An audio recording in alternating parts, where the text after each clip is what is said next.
Shalom Bapak Ibu Saudara-saudari yang dikasihi dalam Yesus Kristus. Saat hari ini saya akan membawakan renungan singkat. Tetapi sebelum kita mendengarkan firman Tuhan, mari saya undang semua untuk Bapak Ibu untuk bersatu di dalam doa. Mari kita berdoa. Segala pujian syukur hanya bagimu Bapa. Terima kasih buat penyertaan-Mu dalam kehidupan kami. Engkau telah menjaga kami. Jika kami ada sampai saat ini bukan karena hebat dan kuat kami, itu karena penyertaan-Mu Bapa. Tuhan Yesus yang baik, tiba saatnya kami akan mendengarkan firman-Mu. Tuhan tolong sehingga berikan hati yang lembut dan mudah dibentuk ketika kami mendengarkan firman-Mu, sehingga apa yang kami dengarkan dapat tertanam baik di dalam hati dan pikiran kami Bapa. Kami siap mendengarkan firman-Mu, hanya dalam nama Tuhan Yesus kami sudah berdoa. Haleluya. Amin. Shalom Bapak Ibu, saat hari ini renungan yang akan saya bawakan terdapat di Yakobus 3 ayat 7-12. Berbunyi demikian. Semua jenis binatang liar, burung-burung, serta binatang-binatang menjalar, dan binatang-binatang laut dapat dijinakkan dan telah dijinakkan oleh sifat manusia, tetapi tidak seorang pun yang berkuasa menjinakkan lidah. Ia adalah sesuatu yang buas, yang tak terkuasai, dan penuh racun yang mematikan. Ayat 9, dengan lidah kita memuji Tuhan, Bapa kita, dan dengan lidah kita mengutuk manusia yang diciptakan menurut rupa Allah. Ayat 10, dari mulut yang satu keluar berkat dan kutuk. Hal ini, saudara-saudaraku, tidak boleh demikian terjadi. Adakah sumber memancarkan air tawar dan air pahit dari mata air yang sama? Saudara-saudaraku, adakah pohon ara dapat menghasilkan buah zaitun dan adakah pokok anggur dapat menghasilkan buah ara? Demikian juga mata air asin tidak dapat mengeluarkan air tawar. Amin Bapak Ibu Saudara-saudari yang dikasihi dalam Yesus Kristus. Tema saya yaitu kuasa dan bahaya lidah. Dalam pasal 3 ini menjelaskan tentang bahayanya lidah. Dan ayat 7 ini menjelaskan bahwa semua jenis binatang yang ada di dunia ini dapat dijinakkan atau dikuasai oleh manusia. Kita juga dapat lihat di dalam nyanyian Mazmur nomor 8 ayat 6-8. Saya akan bacakan. Namun engkau telah membuatnya hampir sama seperti Allah dan telah memahkotainya dengan kemuliaan dan hormat. Engkau membuat dia berkuasa atas buatan tanganmu. Segala-galanya telah kau letakkan di bawah kakinya. Kambing domba dan lembu sapi sekalian, juga binatang-binatang di padang. Dalam ayat yang ke-8 ini menjelaskan bahwa lidah manusia itu tidak bisa dijinakkan atau tidak bisa dikendalikan oleh manusia. Karena lidah manusia adalah lidah yang sangat beracun. Lidah yang sangat buas dan tidak dapat dikuasai. Mengapa lidah dikatakan adalah sesuatu yang racun, sesuatu yang mematikan? Alasannya yaitu bahwa lidah manusia itu ketika kita mengeluarkan perkataan, kita tidak pikir lebih dahulu, kita langsung mengucapkan apa yang kita ingin katakan, sehingga kita tidak bisa mengetahui apakah perkataan itu bisa menyakiti hati orang lain atau tidak. Nah, ayat ke-8 ini ada kata yaitu penuh racun yang mematikan. Apakah yang dimaksud dengan racun yang mematikan ini? Apakah racun yang dimaksud di dalam ayat ini adalah sebuah cairan yang ketika kita minum dapat menyebabkan kita mati? Dalam ayat ini, racun yang dimaksud adalah sebuah perkataan atau kata-kata yang merugikan atau kata-kata yang melukai hati orang lain. Dalam ayat ini, apakah kita bisa mengendalikan lidah kita? Dan bagaimana cara kita mengendalikan lidah kita? Ya, tentu saja kita dapat mengendalikan lidah kita. Dengan cara kita harus dikuasai oleh firman Tuhan. Kita dapat lihat di dalam surat Filipi 4 ayat 8.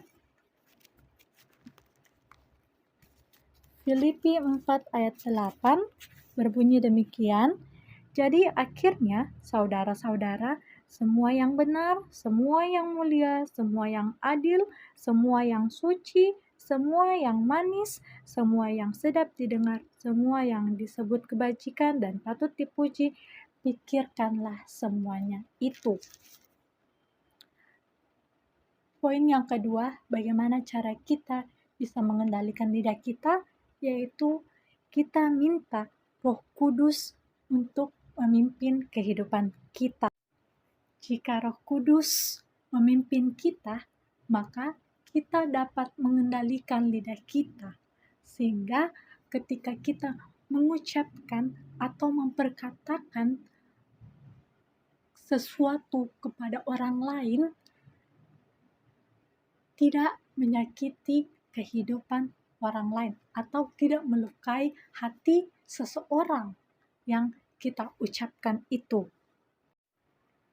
Dan ketika poin pertama dan kedua kita bisa lakukan, maka poin yang ketiga tentu saja kita dapat melakukan, yaitu poin yang ketiga adalah pikirkan segala sesuatu sebelum kita ucapkan kepada seseorang. Mengapa? Karena ketika kita mengucapkan perkataan itu, kita harus pikirkan kenapa? Karena kita dapat mengetahui perkataan itu baik atau tidak baik.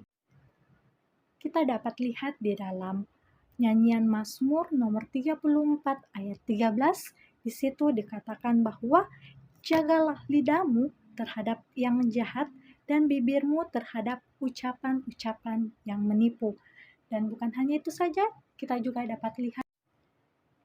Dan bukan hanya itu saja, kita juga dapat melihat di dalam surat Yakobus 1 ayat 26 berbunyi demikian.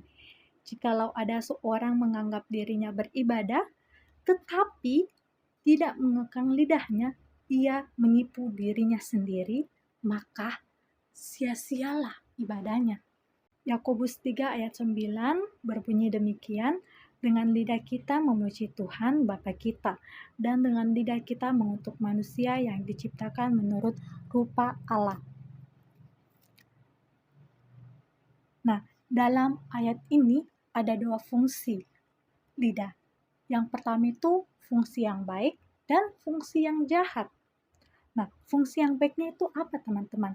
Fungsi yang baiknya itu kita menggunakan lidah kita untuk memuji Tuhan, dan fungsi yang buruknya yaitu menggunakan lidah kita untuk mengutuk sesama manusia. Nah, fungsi yang pertama ini menggunakan lidah kita untuk memuji Tuhan sangat baik. Mengapa? Karena Tuhan memberikan kita lidah untuk menyembah, memuji Dia, dan ini adalah rasa bentuk ucapan syukur kita kepada Tuhan. Fungsi lidah yang buruk adalah menggunakan lidah untuk mengutuki orang lain. Bapak, Ibu, Saudara-saudari yang dikasihi dalam Yesus Kristus, hal ini tidak boleh atau tidak patut kita lakukan.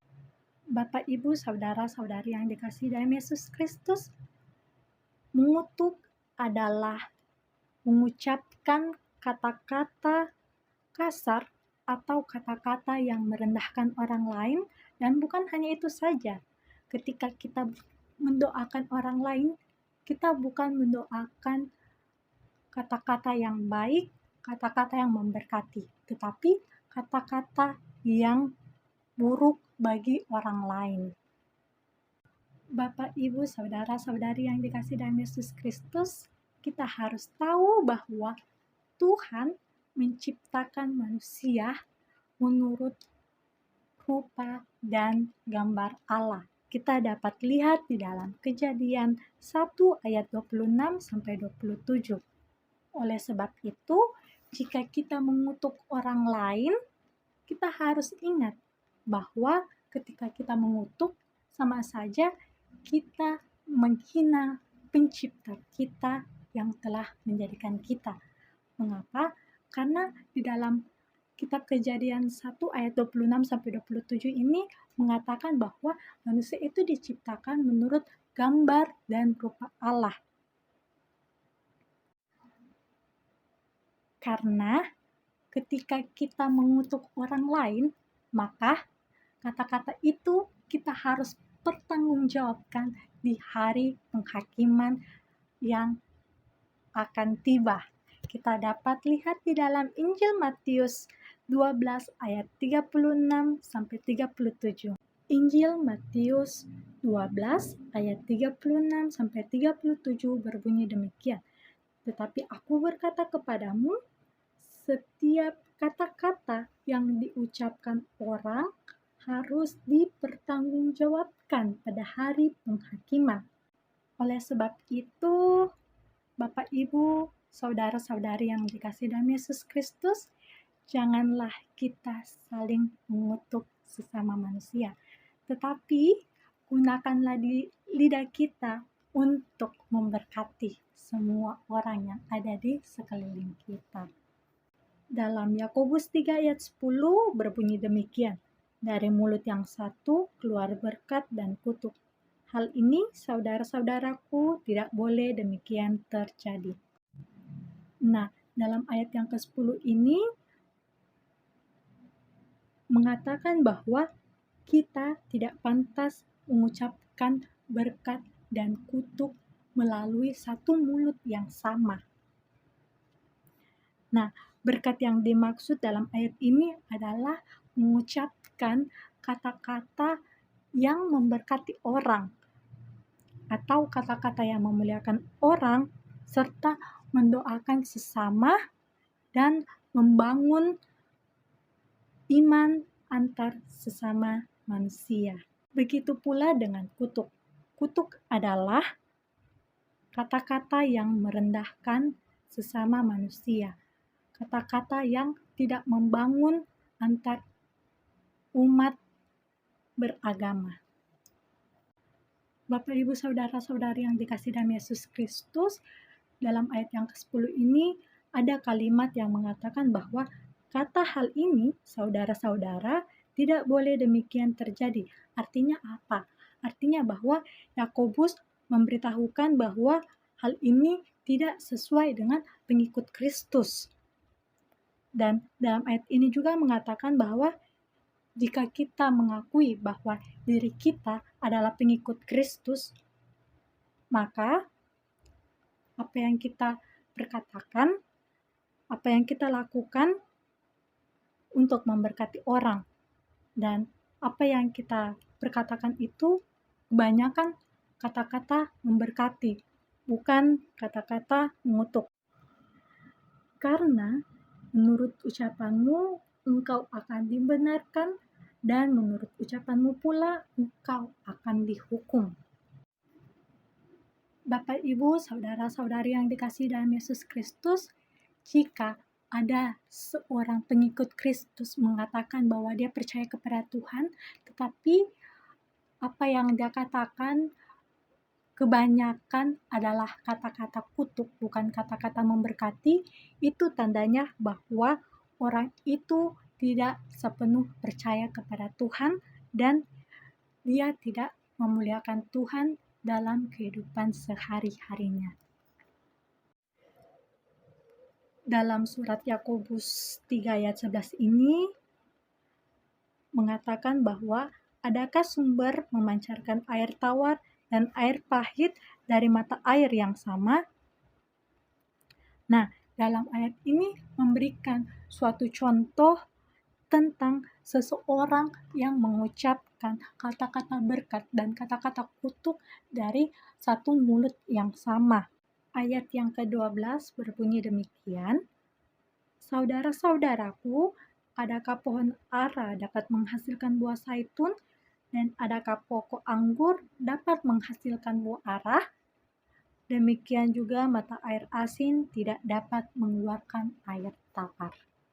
Bapak, Ibu, saudara-saudari yang dikasihi dalam Yesus Kristus, dalam ayat yang ke-12 ini adalah memberikan contoh dari ayat yang ke-11.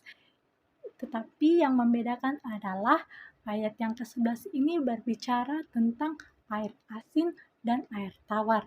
Tetapi ayat yang ke-12 ini berbicara tentang pohon ara yang tidak mungkin menghasilkan buah zaitun, dan pohon ara tidak mungkin menghasilkan pohon anggur. Artinya apa, Bapak, Ibu, saudara-saudari yang dikasihi dalam Yesus Kristus? Artinya bahwa jika kita menanam pohon anggur, maka buah yang dihasilkan adalah pohon anggur, bukan pohon ara atau pohon mangga. Demikian juga dengan manusia. Manusia tidak dapat menggunakan mulutnya untuk mengutuk dan memberkati orang lain, atau mengutuk atau memberkati sesama manusia. Jika kita menggunakan mulut kita untuk memuji Tuhan, maka gunakanlah mulut kita atau lidah kita untuk memberkati orang, bukan untuk mengutuk sesama manusia. Jadi, Bapak, Ibu, saudara-saudari yang dikasihi dalam Yesus Kristus, kesimpulan dari khotbah singkat saya ada 4 kesimpulan yang dapat kita ambil, yaitu yang pertama, bahwa lidah adalah anggota yang sulit dikendalikan, dan lidah juga sangat membahayakan orang lain. Dapat kita lihat di dalam surat Yakobus 3 ayat 7 dan 8. Poin yang kedua yang bisa kita ambil yaitu apa yang kita perkatakan, apa yang kita ucapkan dapat dipertanggungjawabkan di hari penghakiman yang akan tiba. Dapat kita lihat di dalam Injil Matius 12 ayat 36 sampai 37. Poin yang berikutnya adalah menjaga lidah kita terhadap yang jahat. Dapat kita lihat di dalam nyanyian Mazmur nomor 34 ayat 14 berbunyi demikian, "Jagalah lidahmu terhadap yang jahat dan bibirmu terhadap ucapan-ucapan yang menipu." Dan poin yang ketiga yang bisa kita ambil yaitu menggunakan lidah kita untuk hal-hal yang baik. Dapat kita lihat di dalam kitab Amsal pasal 12 ayat 18. Kitab Amsal 12 ayat 18 berbunyi demikian, "Ada orang yang lancang mulutnya seperti tikaman pedang, tetapi lidah yang bijak mendatangkan kesembuhan." Dan poin yang keempat yaitu jaga lidah terhadap yang jahat. Kita dapat lihat di dalam nyanyian Mazmur 34 ayat 13. Sebelum saya menutup khotbah kita pada hari ini, mari kita satu di dalam doa. Segala pujian syukur hanya bagimu Bapa. Terima kasih buat kesempatan kami telah mendengarkan firman-Mu. Kiranya apa yang kami dengarkan, kami dapat mempraktikkan dalam kehidupan kami. Kami dapat menggunakan lidah dan mulut kami untuk memperkatakan perkataan yang menyukakan hati-Mu, memperkatakan yang memberkati orang lain, bukan untuk mengutuk orang lain, Bapak. Kiranya apa yang kami dengarkan dapat tertanam, berbuah di dalam hati kami masing-masing, Kami sudah mendengarkan firman-Mu, hanya dalam nama Tuhan Yesus kami sudah berdoa. Haleluya. Amin. Sekian dari khotbah saya. Terima kasih. Shalom. Sampai jumpa di lain waktu.